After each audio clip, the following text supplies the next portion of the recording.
Bacaan dari nubuat Yehezkiel. Beginilah sabda Tuhan kepada Yerusalem. Aku akan memperlakukan dikau seperti engkau sendiri berlaku, yakni engkau telah meremehkan sumpah dengan mengingkari perjanjian. Meskipun demikian, aku akan mengingat perjanjianku denganmu pada masa mudamu, dan aku akan meneguhkan bagimu perjanjian yang kekal. Barulah engkau teringat akan kelakuanmu, dan engkau akan merasa malu. Pada waktu aku mengambil kakak-kakakmu, baik yang tertua maupun yang termuda, dan memberikan mereka kepadamu menjadi anakmu, tetapi bukan karena engkau setia memegang perjanjian. Aku akan meneguhkan perjanjianku dengan dikau, dan engkau akan mengetahui bahwa akulah Tuhan. Dengan demikian engkau akan teringat-ingat akan masa lampau dan akan merasa malu. Karena nodamu itu, mulutmu terkatup sama sekali, waktu aku mengampuni segala sesuatu yang telah kau lakukan. Demikianlah sabda Tuhan. Syukur kepada Allah. Mazmur tanggapan dengan refrein, murkamu telah surut dan aku terhibur. Murkamu telah surut dan aku terhibur. Sungguh Allah itu keselamatanku. Aku percaya dengan tidak gemetar. Sebab Tuhan Allah itu kekuatan dan mazmurku. Ia telah menjadi keselamatanku. Maka kamu akan menimba air dengan kegirangan, dan mata air keselamatan. Murkamu telah surut dan aku terhibur. Bersyukurlah kepada Tuhan, panggillah namanya. Beritahukanlah karyanya di antara bangsa-bangsa. Masyurkanlah bahwa namanya tinggi luhur. Murkamu telah surut dan aku terhibur. Bermazmurlah bagi Tuhan, sebab mulialah karyanya. Baiklah hal ini diketahui di seluruh bumi. Berserulah dan bersorak-sorailah, hai penduduk Sion. Sebab yang Maha Kudus Allah Israel agung di tengah-tengahmu. Murkamu telah surut dan aku terhibur. Baik, pengantar Injil. Haleluya, haleluya, haleluya.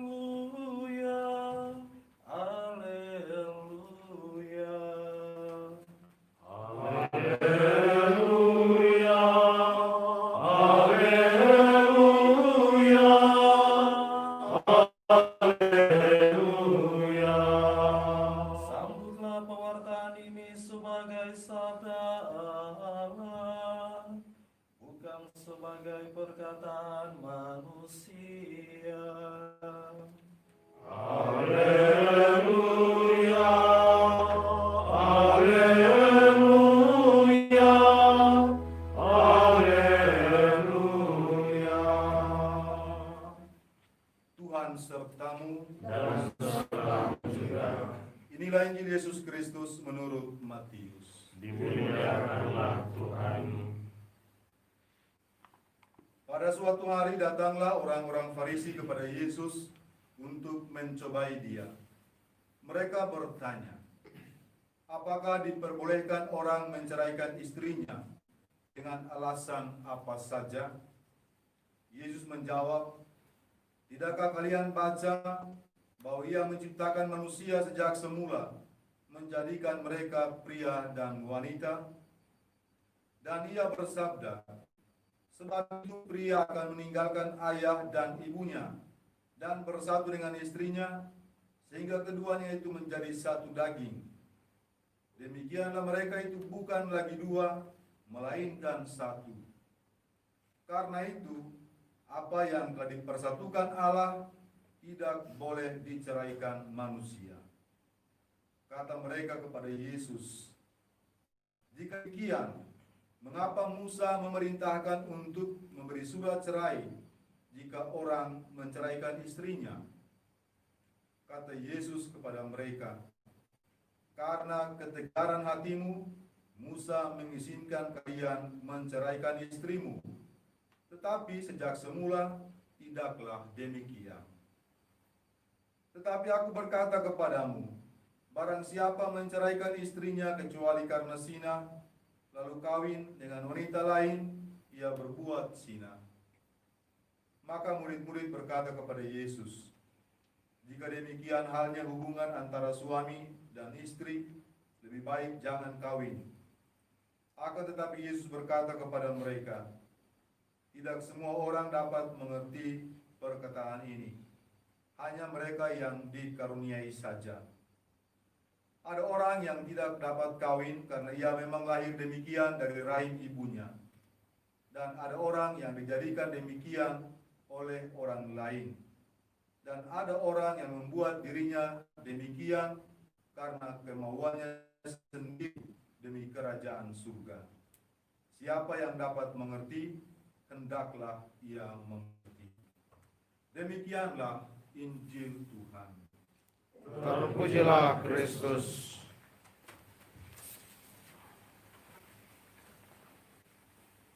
Pak Bosku, para pastor, frater, saudara-saudariku yang terkasih. Orang menikah tidak ada yang bercita-cita kelak suatu hari akan bercerai. Mereka pasti ingin agar pernikahan mereka itu mulus, tetap abadi sampai kematian memisahkan. Tetapi fakta menunjukkan bahwa banyak juga keluarga yang akhirnya bercerai. Bahkan ada yang bercerai berulang-ulang setiap tahun.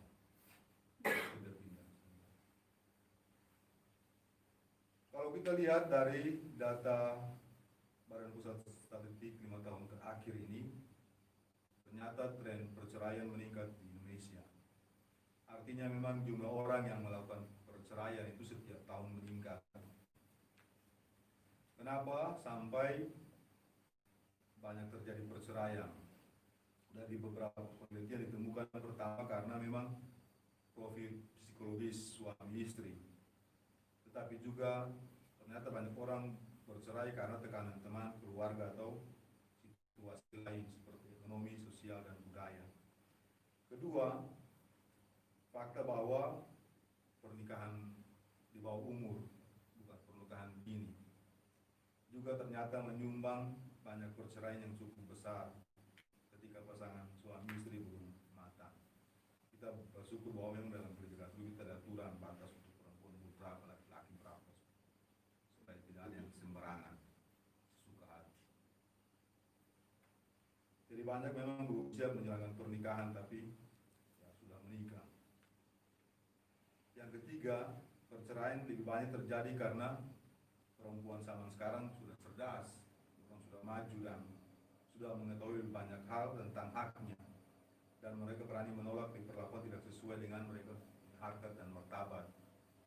Kalau perempuan-perempuan udah berpukul dan berbicara, mereka diam saja, terima. Sebab sekarang pukul, masuk penjara.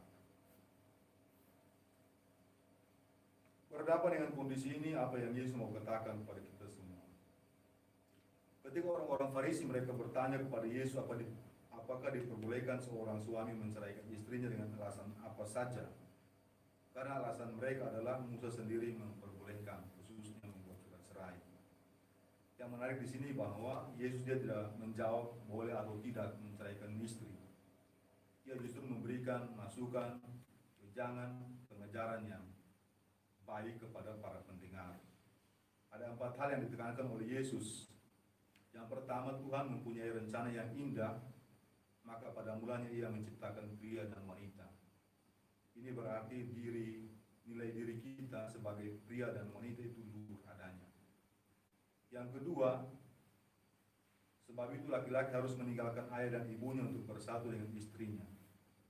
Tuhan punya rencana supaya pria meninggalkan orang tuanya untuk bersatu dengan istrinya, bukan bersatu dengan orang lain. Hal ini sangat luhur dan hanya bisa dihayati dan dimengerti dengan iman. Ketiga, seorang pria yang sudah meninggalkan orang tuanya, bersatu dengan istrinya, dan keduanya menjadi satu daging. Ini merupakan sesuatu yang sangat luhur. Seorang pria bersatu dengan seorang wanita. Maka dari awal Tuhan punya rencana supaya perkawinan itu hanya untuk seorang pria dan wanita yang bersatu menjadi satu daging. Pria dan wanita akan bersatu secara fisik dan memiliki anak. Hal ini berarti tidak ada perkawinan pria dan pria atau wanita dengan wanita.